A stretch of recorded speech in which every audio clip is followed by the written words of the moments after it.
Un veuf endurci, 2 petites filles vulnérables et la gouvernante qui allait tout changer. Je n'ai pas besoin d'aide, murmura-t-il froidement, cachant la douleur de son deuil. Sa femme était morte en donnant naissance aux jumelles, et ce jour-là, il se promit de ne plus jamais donner son cœur.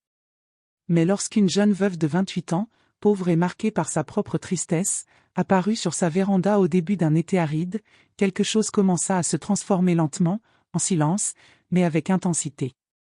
Cette narration émouvante raconte le parcours d'un fermier brisé et d'une femme honteuse. 2 inconnus unis par le poids de la douleur, qui trouvent espoir et amour dans les pleurs délicats de 2 nouveau-nés. Si vous appréciez les histoires qui touchent l'âme et ravivent la foi dans la bonté humaine, abonnez-vous à la chaîne et dites-nous dans les commentaires d'où vous suivez cette histoire. Votre soutien est essentiel pour que nous puissions continuer à partager des récits qui transforment les cœurs.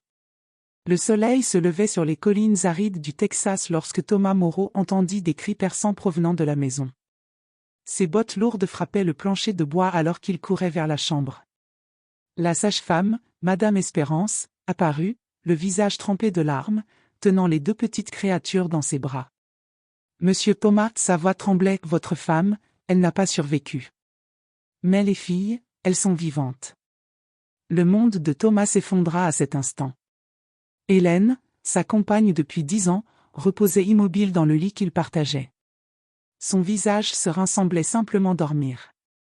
Les 2 bébés pleuraient sans cesse, leurs petits poings serrés contre un monde qui les avait accueillis avec perte et chagrin. « Que vais-je faire ?» murmura-t-il, plus pour lui-même que pour la sage-femme. Ses mains tremblaient tandis qu'il regardait ses filles. « Comment vais-je élever 2 filles tout seul ?» Madame Espérance posa les bébés dans ses bras maladroits.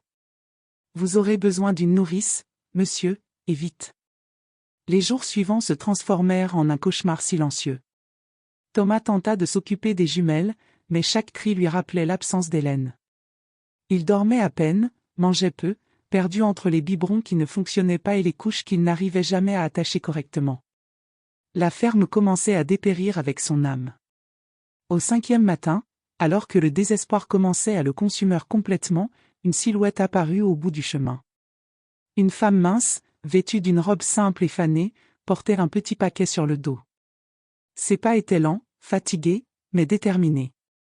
Thomas observa depuis la véranda tandis qu'elle s'approchait. Il y avait quelque chose de familier dans sa démarche, comme si elle portait un poids invisible sur ses épaules. Lorsqu'elle atteignit enfin le portail, elle leva les yeux, et Thomas put voir la tristesse la plus profonde qu'il ait jamais rencontrée.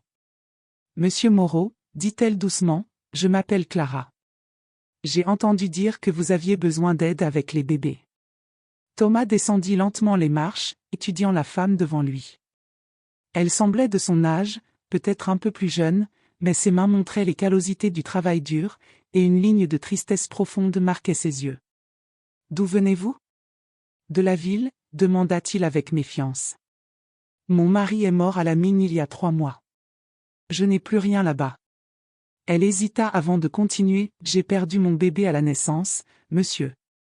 Je peux encore allaiter. Je sais que vos filles en ont besoin. » La vulnérabilité de cette confession toucha une corde longtemps silencieuse dans le cœur de Thomas. Il pouvait entendre les jumelles pleurer à l'intérieur, un son devenu la bande-son constante de sa nouvelle réalité. « Je n'ai pas d'argent pour payer une nourrice, » dit-il enfin. « Je n'ai pas besoin d'argent, » répondit Clara. « J'ai juste besoin d'un endroit où rester, d'un but. » Thomas l'observa longuement. Il y avait de l'honnêteté dans sa posture, une douleur reflétée qu'il reconnaissait en lui-même.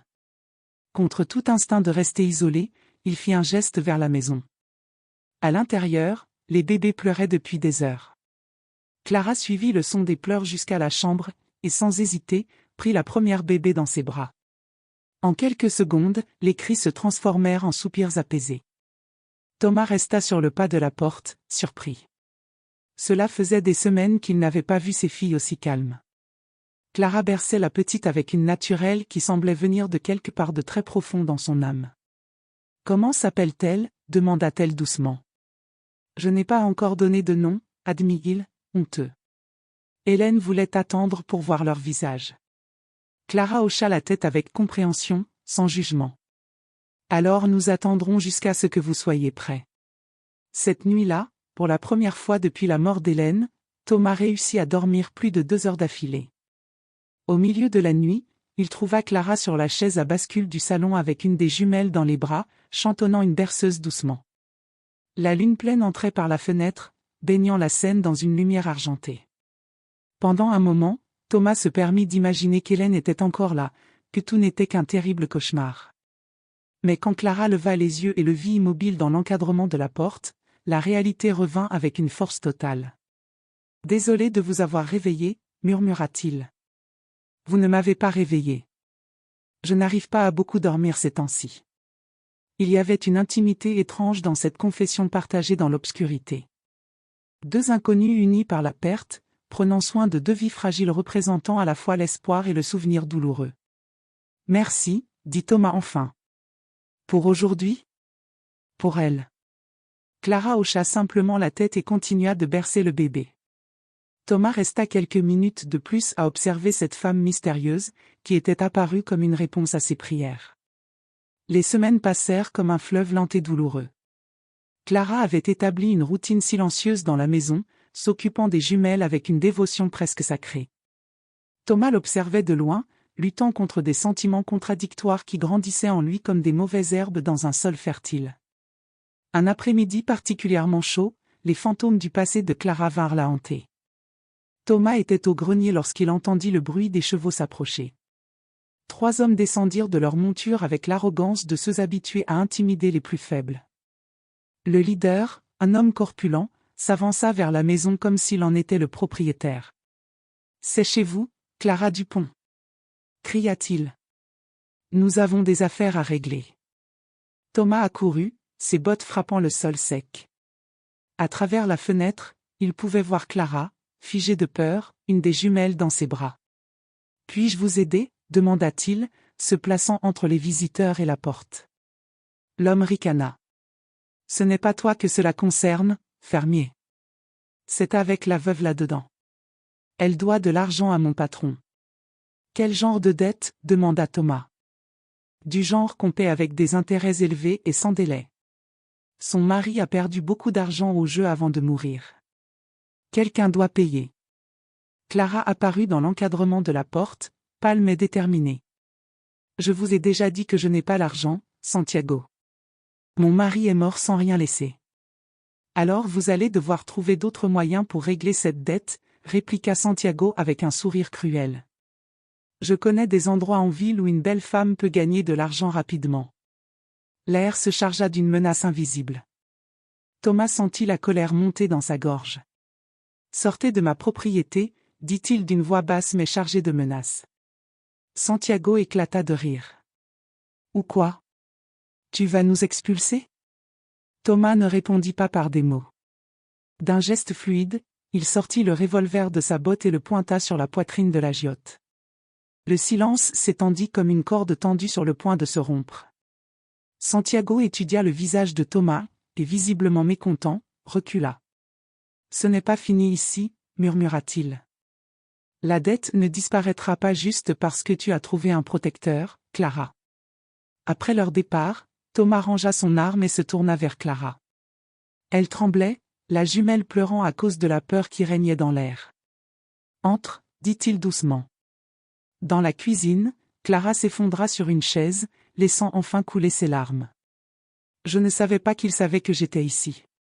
Je pensais être en sécurité. »« Combien dois-je ? » murmura-t-elle. « Mon mari a perdu toute une partie de poker la semaine avant de mourir. Une fortune pour une femme seule, mais pas impossible pour un fermier. » Thomas réfléchit à la situation, mais se réprimanda intérieurement. Il ne pouvait pas se laisser entraîner dans les problèmes de Clara. Il ne pouvait pas se permettre de s'en soucier autant. « Pourquoi ne m'as-tu pas parlé de ça avant ?» demanda-t-il. « Parce que je savais que tu m'aurais chassé. Et je n'ai plus d'endroit où aller, monsieur Moreau. Ces filles ont besoin de moi, et j'ai besoin d'elles. » La confession brute laissa des marques profondes. Thomas vit la vérité nue dans les yeux de Clara. Elle n'était pas là simplement par travail ou abri, elle était là parce que prendre soin de ses bébés remplissait le vide laissé par la perte de son propre enfant. « Tu ne peux pas fuir pour toujours, dit-il finalement. Je sais, répondit Clara, mais si je retourne en ville, ils vont m'obliger à faire des choses que je ne peux pas faire. Je préfère mourir. La détermination féroce dans sa voix surprit Thomas. Il y avait de l'acier sous la douceur de Clara. Une force qu'il commençait seulement à reconnaître.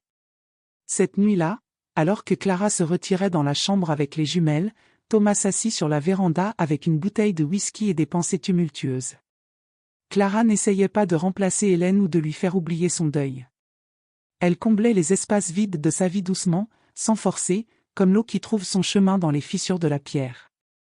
La nuit s'étendait sur la ferme, enveloppant les champs et les collines d'un voile argenté sous la lune.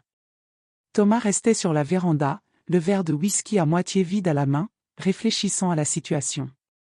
Clara avait trouvé un but dans la vie avec ses jumelles, et il savait qu'il ne pouvait pas rester spectateur. Son instinct le poussait à agir, malgré sa promesse silencieuse de ne jamais s'impliquer émotionnellement à nouveau. Il se leva et entra dans la maison. Clara préparait le biberon des jumelles, ses gestes calmes et précis, comme une danse apprise avec le cœur. Thomas l'observa quelques instants, sentant son affection pour elle croître à chaque seconde. Il savait que si quelque chose arrivait à Clara, il ne se le pardonnerait jamais. « Clara, murmura-t-il, je ne peux pas rester sans rien faire. Ces hommes, ils ne te feront pas de mal, pas tant que je serai là. » Clara leva les yeux vers lui, surprise, mais il vit dans son regard une reconnaissance profonde et un soulagement presque palpable. « Thomas, je ne veux pas que tu prennes de risques pour moi. »« Je ne le fais pas pour toi, » dit-il en s'approchant doucement. « Je le fais pour les filles. »« Et pour moi » ajouta-t-il à voix basse, presque inaudible. Clara baissa les yeux, consciente que ses paroles contenaient un mélange de vérité et de vulnérabilité. Les deux savaient que cette nuit, quelque chose changeait entre eux, mais aucun mot d'amour n'était encore prononcé. Le lendemain, Thomas prit la décision de se rendre en ville. Il devait affronter Santiago et ses hommes une bonne fois pour toutes. Avant de partir, il s'agenouilla près des jumelles, les caressant doucement. « Elena, Esperanza, papa revient vite. Tout ira bien. » Clara le regarda partir, le cœur serré mais confiant. Elle savait que Thomas n'était pas un homme ordinaire, et elle croyait en sa force. En chemin, le soleil se levait sur les collines, et Thomas sentait un mélange d'appréhension et de détermination. La ville était bruyante et agitée, mais il avançait avec une assurance tranquille. Il savait que chaque pas qu'il faisait pour protéger Clara et les jumelles rapprochait sa famille d'une sécurité et d'un avenir qu'ils méritaient tous. La ville s'éveillait sous une chaleur étouffante, le brouhaha des chevaux et des charrettes se mêlant aux discussions animées des habitants. Thomas attacha son cheval devant le salon principal, repérant immédiatement Santiago et ses hommes à une table dans un coin enfumé. Le cœur battant mais le regard froid, il s'approcha sans hésiter. « Eh bien, regardez qui voilà, le fermier protecteur, » lança Santiago avec un sourire cruel. Thomas prit une chaise et s'assit, calmement, sans invitation. « Je veux régler ça, » dit-il d'une voix basse mais ferme. « Quel genre de règlement ? » ricana Santiago, les yeux brillants de cupidité. Thomas posa sur la table une lourde sacoche de cuir. 250 pièces de plus que la dette de Clara. En échange, vous disparaîtrez pour toujours et vous n'ennuierez plus jamais Clara ni la ferme. Un silence pesant s'installa. Santiago pesa la sacoche dans sa main, les doigts tremblants d'avidité. « Et si je refuse ?» demanda-t-il, méfiant. Thomas se pencha légèrement, sa voix se faisant plus grave, presque menaçante. « Alors vous découvrirez comment je traquais les bandits pour le shérif d'El Rosario avant de m'installer comme fermier. Et vous verrez que je me souviens encore de manier ceci. » Il entr'ouvrit son manteau, dévoilant le revolver dans sa ceinture. Les hommes échangèrent des regards nerveux. La froideur dans les yeux de Thomas ne laissait aucun doute, il ne bluffait pas. « D'accord, » dit finalement Santiago en saisissant le sac de cuir. « Contrat conclu. La dette est réglée et vous ne dérangerez plus jamais Clara. » Thomas se leva, prêt à partir, mais Santiago lança une dernière question. « Juste par curiosité, fermier, pourquoi vous en souciez-vous autant ?» Ces mots résonnèrent dans l'esprit de Thomas pendant tout le trajet de retour. Pourquoi se souciait-il autant? Était-ce pour Clara, pour les jumelles, ou pour lui-même? Peut-être pour tout cela à la fois. En rentrant à la ferme, il trouva Clara dans le jardin, les jumelles dormant sur un plaid sous l'ombre des arbres. Elle cueillait des tomates, et cette image domestique, simple et parfaite, fit battre son cœur plus fort. « Ça a marché, dit-il, haletant légèrement. Ils ne vous embêteront plus. » Le soulagement de Clara était visible sur son visage. « Merci, murmura-t-elle, la voix tremblante. « Pas besoin de remercier, répondit Thomas. Mais je vous l'ai dit que je voulais protéger votre famille, pas seulement vous. » Les semaines suivantes s'écoulèrent comme un souffle tranquille après la tempête. La ferme renaissait sous les soins combinés de Thomas et Clara. Les rires des jumelles emplissaient la maison, un son qui avait disparu depuis la perte de Maria. Clara s'était installée non seulement comme nourrice, mais comme cœur vivant de la maison. Elle préparait les repas, soignait le jardin, et surtout, offrait aux filles l'attention tendre et constante qu'elles méritaient. Thomas, de son côté, se plongeait dans les tâches de la ferme avec une nouvelle intensité. Chaque animal nourri, chaque champ labouré, chaque clôture réparée était une façon de canaliser le tumulte de ses émotions. Mais derrière sa rigueur, une tendresse naissait, subtile et persistante, chaque fois qu'il surprenait Clara à sourire aux filles, ou à chanter doucement pour les calmer. Un dimanche chaud, alors que le soleil doré baignait la véranda, Clara préparait un gâteau pour célébrer la croissance des jumelles. La maison sentait la vanille et le sucre, et pour la première fois depuis des mois, Thomas se sentait presque léger. Le calme de la journée fut soudain interrompu par l'arrivée du pasteur Miguel, accompagné de 3 femmes influentes de la ville, Madame Carmina, épouse du maire, Madame Rosa, propriétaire de la pension, et Madame Francisca, connue pour son esprit critique aiguisé. Thomas, instinctivement méfiant, les accueillit sur la véranda. Il savait que des visites inattendues apportaient rarement de bonnes nouvelles. Monsieur Oliveira Morrison, commença le pasteur Miguel avec gravité, nous devons parler de la situation dans votre maison. Quelle situation ? Demanda Thomas, fronçant les sourcils. La situation de cette femme qui vit ici sans être mariée avec vous, dit Madame Carmina, provoquant un léger murmure derrière elle. Cela suscite des commentaires dans la ville. Thomas sentit une colère sourde monter dans sa gorge. Des commentaires ? Des gens parlent, madame ? Une femme jeune, un homme veuf, 2 enfants, et vous vous inquiétez de ce que pense la ville ? Rétorqua-t-il froidement. Nous ne faisons que protéger votre réputation et celle de vos filles, intervint Madame Rosa, avec un faux air de sollicitude. Ma maison est parfaitement appropriée, asséna Thomas, le regard dur. Le pasteur soupira, presque excédé. Soit vous vous mariez avec la femme et lui donnez un nom respectable, soit elle doit partir. Nous ne pouvons pas permettre que ce scandale continue. Clara apparut alors dans l'encadrement de la porte, portant l'une des jumelles et l'espoir dans les yeux. Sa pâleur trahissait sa peur. « Peut-être devrais-je vraiment partir » murmura-t-elle, la voix tremblante. « Non » s'exclama Thomas sans réfléchir, surprenant tout le monde, y compris lui-même. Il la regarda, vraiment, la femme qui avait transformé sa maison et sa vie. Les mots jaillirent avant qu'il ne puisse les retenir. « Clara Smith, voulez-vous m'épouser » Le silence tomba. Les jumelles gazouillaient, inconscientes du drame qui se jouait autour d'elles. Clara regarda Thomas avec des yeux écarquillés, étonnée. « Êtes-vous sûr » souffla-t-elle. « Je suis sûre que je ne veux pas que vous partiez. Mes filles ont besoin de vous, et moi aussi, dit-il avec honnêteté. Les larmes coulèrent doucement sur le visage de Clara. « Oui, murmura-t-elle. Oui, je le veux. » Le pasteur Miguel, légèrement surpris par la rapidité des événements, hocha lentement la tête. « Si c'est ce que vous voulez, je peux célébrer la cérémonie ici même, dans votre jardin, » déclara-t-il. Thomas sourit à Clara, qui serrait doucement l'une des jumelles dans ses bras. Elle hocha timidement la tête, consciente que ce moment scellait une étape nouvelle et profonde pour eux tous. 1 heure plus tard, sous le soleil doux de l'après-midi, dans le jardin que Clara avait patiemment entretenu ces derniers mois, eut lieu le mariage le plus simple et émouvant que la région ait connu. Thomas portait sa meilleure chemise, sobre mais élégante. Clara, dans une robe simple, rayonnait d'une lumière intérieure que la douleur passée n'avait jamais pu éteindre. Les seuls témoins étaient les 3 femmes de la ville, légèrement consternées par la rapidité des événements, et les jumelles, endormie sur une couverture au sol, inconsciente de l'importance de la cérémonie.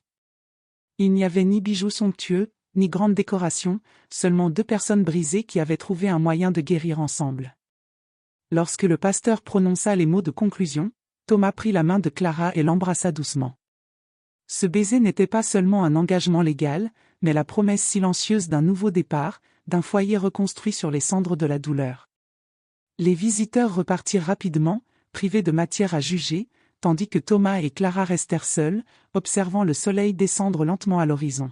« Tu regrettes » demanda Clara timidement, en observant les couleurs chaudes se refléter sur les feuilles du jardin.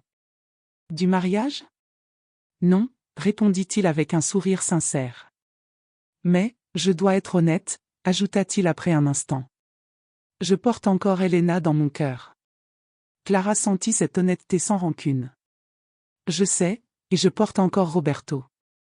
Mais cela ne signifie pas que nous ne pouvons pas construire quelque chose de nouveau ensemble, » dit-elle doucement. Thomas sourit, savourant les mots, les répétant dans son esprit, quelque chose de nouveau, quelque chose de notre propre création. Pour la première fois depuis longtemps, ils s'autorisèrent à imaginer un futur léger, rempli d'amour et d'espoir, entouré de leur fille et de la paix qu'ils avaient trouvée ensemble. Les semaines qui suivirent le mariage simple mais significatif apportèrent une transformation progressive et profonde à la ferme. Les jumelles, Elena et Espérance, grandissaient vigoureuses et pleines de santé, entourées de l'attention attentive et affectueuse de Clara. Leur rire cristallin résonnait dans chaque recoin de la maison, comme une douce mélodie que Thomas avait cru oublier. Clara, devenue bien plus qu'une simple nourrice, incarnait désormais le cœur et l'âme du foyer. Elle préparait les repas avec soin, entretenait le jardin et guidait les jumelles à chaque étape de leur croissance. Thomas, de son côté, retrouvait le plaisir de travailler la terre et de prendre soin des animaux avec une énergie renouvelée. Le quotidien, autrefois marqué par le deuil et le silence, était désormais rempli de rires, de chansons et de gestes tendres. Un après-midi d'été, alors que le soleil illuminait les champs dorés, Thomas observa Clara en train de planter de nouvelles fleurs dans le jardin. Ses mains étaient couvertes de terre, mais son visage rayonnait de satisfaction. Il s'approcha doucement et demanda : « Pourquoi ces tournesols ? » ?»« Parce qu'ils se tournent toujours vers le soleil, » répondit-elle avec un sourire. « Peu importe les tempêtes, ils trouvent toujours la lumière. » Thomas sentit son cœur se réchauffer. Clara n'était pas seulement la mère de ses filles, elle était devenue sa compagne, sa lumière dans les jours sombres, la personne qui lui rappelait que la vie pouvait encore être belle après la perte et la douleur. Chaque matin, il savourait le bonheur simple de voir les filles explorer le jardin, entendre leurs éclats de rire et sentir l'odeur de la terre fraîchement retournée. La ferme, autrefois morne et silencieuse, renaissait sous leurs soins conjoints, symbolisant non seulement le renouveau de la terre, mais aussi celui de 2 âmes qui avaient appris à aimer à nouveau. Un dimanche après-midi, alors que Clara préparait un gâteau pour célébrer les progrès des jumelles, la tranquillité de la ferme fut soudainement perturbée. Le pasteur Miguel arriva accompagné de 3 femmes influentes de la ville, Madame Carmen, l'épouse du maire, Madame Rosa, propriétaire de la pension, et Madame Francisca, célèbre pour sa langue acérée. Leur visite inattendue éveilla immédiatement la méfiance de Thomas. « Monsieur Oliveira » commença le pasteur Miguel d'un ton solennel, « nous devons parler de la situation dans votre maison. »« Quelle situation ?» demanda Thomas, fronçant les sourcils. Madame Carmen prit la parole avec une assurance calculée. « Cette femme vit ici sans être mariée avec vous. Cela suscite des commérages dans la ville. » Thomas sentit la colère monter. « Des commérages ? Des gens parlent, Madame Rosa ? Une jeune femme, un veuf, 2 enfants, vous savez ce que cela peut sembler ? Nous ne voulons que protéger votre réputation et celle de vos filles, insista Madame Francisca. Une maison respectable a besoin d'une structure adéquate. Ma maison est parfaitement adaptée, répliqua Thomas froidement. Le pasteur intervint. Monsieur Morrison, soit vous épousez la femme et lui donnez un nom respectable, soit elle doit partir. Nous ne pouvons tolérer ce scandale. Clara, entendant la conversation, apparut à la porte avec Espérance dans les bras, pâle mais déterminée. « Peut-être devrais-je vraiment partir » murmura-t-elle, la voix tremblante. « Non » s'exclama Thomas, surprenant tout le monde, y compris lui-même. Il la regarda enfin vraiment, cette femme brisée mais devenue son encre et sa paix. Les mots sortirent avant qu'il ne puisse les retenir. « Clara, veux-tu m'épouser ?» Un silence suspendu enveloppa le jardin. Les jumelles gazouillaient, inconscientes de la tension, tandis que Clara fixait Thomas, les yeux écarquillés de surprise. « Vous êtes sûr ?» murmura-t-elle. « Je suis sûre.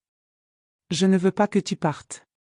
Mes filles ont besoin de toi, et moi aussi, » ajouta Thomas avec une honnêteté brutale. Les larmes coulèrent doucement sur le visage de Clara. Elle murmura. « Oui, je veux. » Le pasteur Miguel, visiblement surpris, proposa de célébrer la cérémonie immédiatement, afin de ne plus laisser le scandale peser sur eux. 1 heure plus tard, dans le jardin où Clara avait planté des fleurs, Thomas et Clara se marièrent simplement mais avec toute l'intensité d'un amour retrouvé. 3 mois s'étaient écoulés depuis l'affrontement avec Santiago, et la ferme avait changé de manière profonde. Les jumelles, désormais nommées Hélène et Espérance, grandissaient fortes et en bonne santé sous les soins dévoués de Clara. Leur rire remplissait la maison d'une musique douce que Thomas avait presque oubliée. Clara n'était plus seulement une nourrice, elle était devenue le cœur de la maison. Elle cuisinait, entretenait le jardin et s'occupait des filles avec une patience et un amour qui transformaient chaque jour en un moment de paix et de bonheur. Thomas, lui, luttait encore avec ses sentiments, un mélange complexe de nostalgie et d'espoir. Il observait Clara chanter pour les jumelles, sourire à chaque éclat de rire d'Espérance, ou la voir émerveillée lorsqu'Hélène attrapait son doigt avec force. Peu à peu, il comprit que la vie pouvait offrir une deuxième chance. Un après-midi de printemps, alors que le soleil baignait le jardin de sa lumière dorée, Thomas trouva Clara les mains couvertes de terre, plantant des graines de tournesol. « Pourquoi des tournesols ?» demanda-t-il en s'agenouillant à côté d'elle. « Parce qu'ils se tournent toujours vers le soleil, » répondit-elle avec un sourire. « Peu importe ce qui arrive, ils trouvent toujours la lumière. » Thomas la regarda, sentant son cœur se remplir d'une émotion qu'il n'avait pas ressentie depuis des années. Clara était désormais sa femme à part entière, une compagne fidèle, et il la voyait comme tout ce qu'il avait perdu et retrouvé. « Merci, pour tout, » murmura-t-il. « Merci pourquoi ?» répondit-elle, curieuse. « Pour être venue ce jour-là, pour être restée, pour m'avoir rappelé que le bonheur est encore possible. » Elle s'inclina pour l'embrasser sur le front, une petite trace de terre qu'il n'eut pas la moindre envie d'effacer. Hélène et Espérance jouaient à quelques mètres, leur rire cristallin se mêlant au vent printanier. La maison et le jardin étaient remplis de vie, d'amour et de sérénité. Thomas et Clara, main dans la main, savaient que leur passé de douleur avait fait place à une nouvelle lumière. La ferme prospéra sous leurs soins combinés. Thomas travaillait la terre et s'occupait des animaux avec un enthousiasme renouvelé, tandis que Clara cultivait la maison et nourrissait les filles avec une dévotion qui semblait infinie. Ils avaient appris à aimer malgré la perte, à reconstruire malgré le deuil et à trouver de la beauté après la souffrance. La nuit tombée, après que les jumelles furent endormies et la maison plongée dans le silence, Thomas et Clara se retrouvèrent sur la véranda. Elle posa sa tête sur son épaule et il passa son bras autour d'elle. « Je t'aime, Clara Morrison, » dit-il doucement. « Et moi aussi, Thomas Morrison, » répondit-elle. Ils scellèrent leur amour par un baiser long et tendre, tandis que les étoiles brillaient au-dessus de la ferme et que 2 cœurs meurtris trouvaient enfin la paix. Les tournesols pousseraient haut et fort, tournés vers le soleil, tout comme eux, 2 âmes blessées ayant retrouvé la lumière dans l'amour et la famille.